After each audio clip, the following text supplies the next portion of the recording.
playing Gollum in Lord of the Rings movies, and also working very closely with Peter Jackson on King Kong. And Andy's been the co-director for all of the cutscenes, but he's also put a lot of effort into playing the lead character of the video game and helping shape the creative narrative, so to speak. So that's one way of looking at it.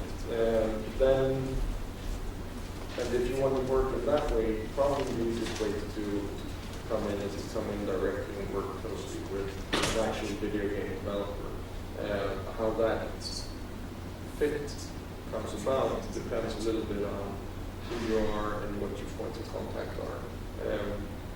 Then the other way around, if you've got an IP, for instance, that you would like to see put into use in the video game space, you could either partner with a developer that might help bring your idea to fruition and find a good outlet for that, or work directly with targeting the video game publishers, which are the big, gigantic mammoths of the industry that really are the people that decide what's going to come hit the shelves, etc. And they can be excellent partners for licensing of IP, which is something that we see continuously. We've seen it over the last cycles. We've seen it most predominantly for, first and foremost, Hollywood blockbusters. This generation, it hasn't worked that well for Hollywood blockbusters. Launching a game day and date with a big Hollywood movie simply hasn't been something that's been appealing to the core gamer demographic.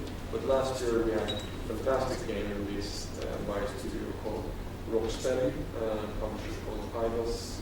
The game was called Batman Arkham Asylum, which was a game built on the Batman IP in collaboration with DC Comics, which is part of Warner Brothers. And that game was made as a standalone treatment on the Batman IP and no connection whatsoever to movies, specifically to the comic, just taking the IP, seeing what was interesting with the IP from a gamer's perspective and putting that into work in the game space. The game rated extremely well, it got very high reviews and was regarded as one of the best video games of last year, and it also sold tremendously well. I think it's now up to 3 or 4 million copies. Do you have any questions?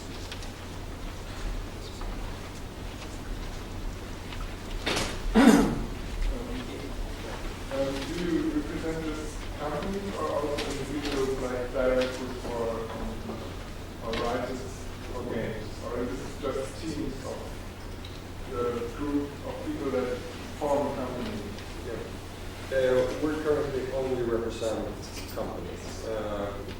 Probably the average team size of the companies that we work with they're roughly 50 strong, but we have teams ranging from, say, the low 20s up to the hundreds. So it really depends. But there are very, very few people. The video game space in that sense is very different from, say, the movies, books, where it's not necessarily individual talent that is predominantly recognized. We don't really have a huge slate of rock stars or huge actors or big blockbuster names where you can just attach somebody to a title and boom, it sells like crazy. So it's the teams that build a reputation. Also, that's been one of the key strategies, one of the core brands of the video games industry for a long time. It's been the publishers' brands, and they've been safeguarding their brands because it's their way of communicating with the end consumer. You mentioned the cooperation between Alex Garland and I think Eidos on Slave. Do you think maybe this worked because he's a screenwriter who is very interested in games, or is it another kind of synergy? Because I think that many of the Hollywood franchises didn't work because the studios producing games based on films weren't really interested in gameplay and game mechanics. I think that one of the major reasons, there's a great interview with Alex in this month's issue of Edge magazine. If somebody reads Edge, it's a great UK publication dedicated to the video game space. And I think there's a couple of major reasons why the cooperation between Alex and the team at Media Theory worked really, really well. And one in particular is Alex's extreme interest in video games and his also eagerness to learn about the medium, because it's very different working with storytelling in video games as opposed to working with storytelling in books, movies, or other media.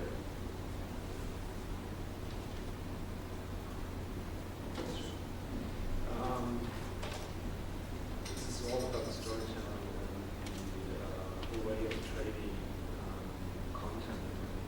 If someone has a first idea and is thinking about which media he wants to use to broadcast or spread it, what are the requirements that would be needed to spread it to the or to trade it with the games industry? When we talk about ideas in the games industry, we normally say that ideas are cheap, because there's very few ideas when it comes to ideas for video games that are so mind-blowingly revolutionary that they, in their own right, can sell a video game or even provide the foundation for a video game that is potent enough to become a blockbuster.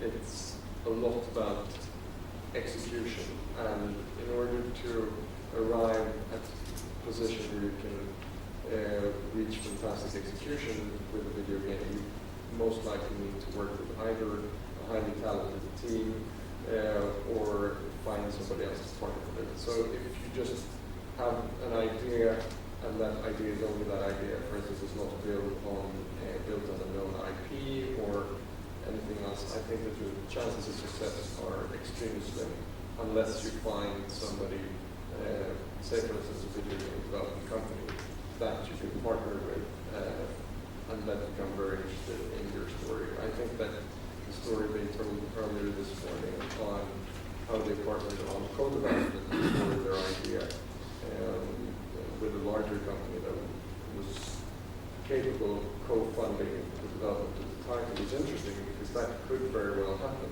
But what's normally the case within a lot of video game development companies is that there's so many people in those companies with ideas for great games that they want to make, that coming to them with an idea, just an idea for a video game that you want to make, is very seldom enough. Back to your, you describe them as heavy gamer to your customers or your target group. Could you describe it a bit more, or describe what are the inhabitants of GAMESCITY? Yeah. If we talk about the core gamer, What they need. Yeah. What do they need? What makes them tick? Yeah. It's if you look at the typical hardcore gamer these days that consume the majority of the games that are sold in retail, they are in their early to late 30s. They have steady employment, and they like first-person shooters. They like action games, or they like racing games, sports games, and they also like experiences where they can take those skills that they own and be comfortable in the living room online to compete and cooperate with other people.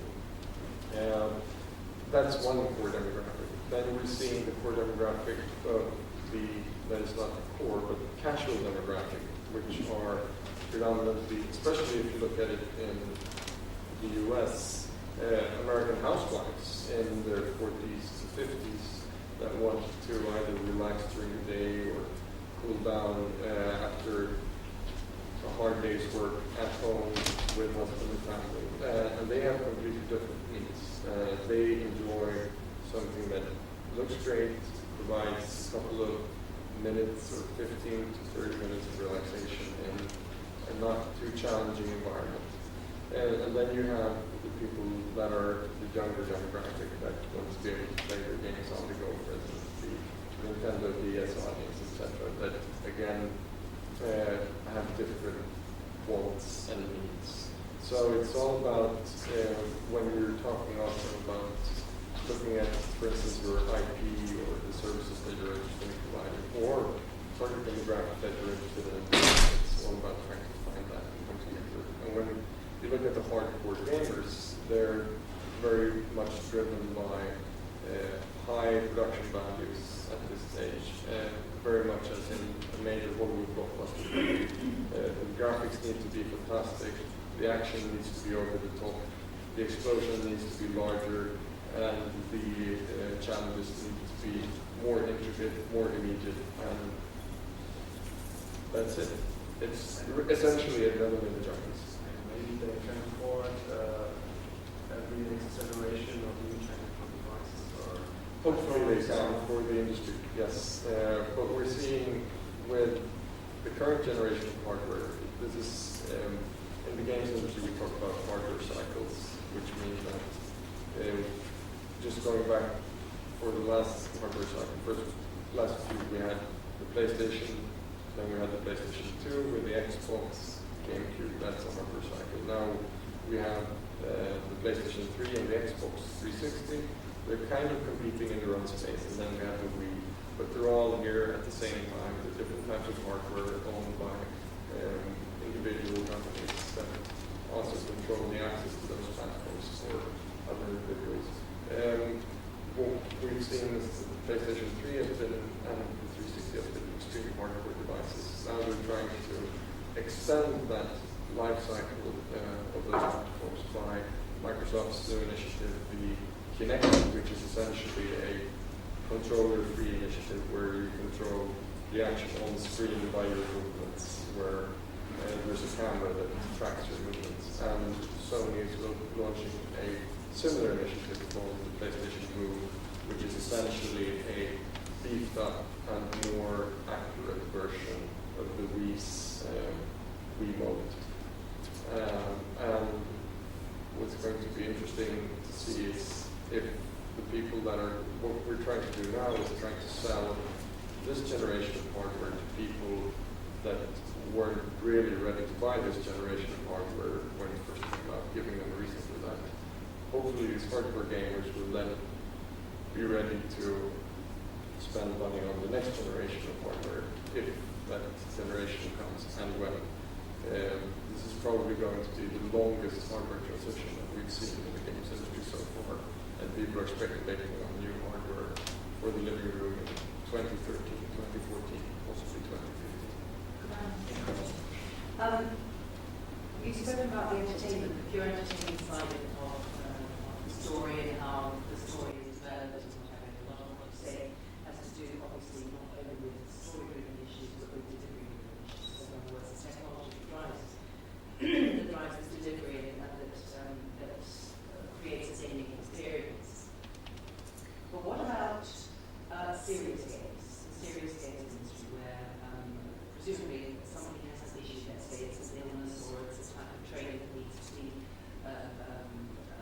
transmitted or communicated. Who develops those?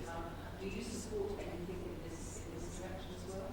We have a couple of clients that do business in that space, even though that business is fairly limited. We work with our clients exclusively in the entertainment space, so that's what we're specialized in. We do see an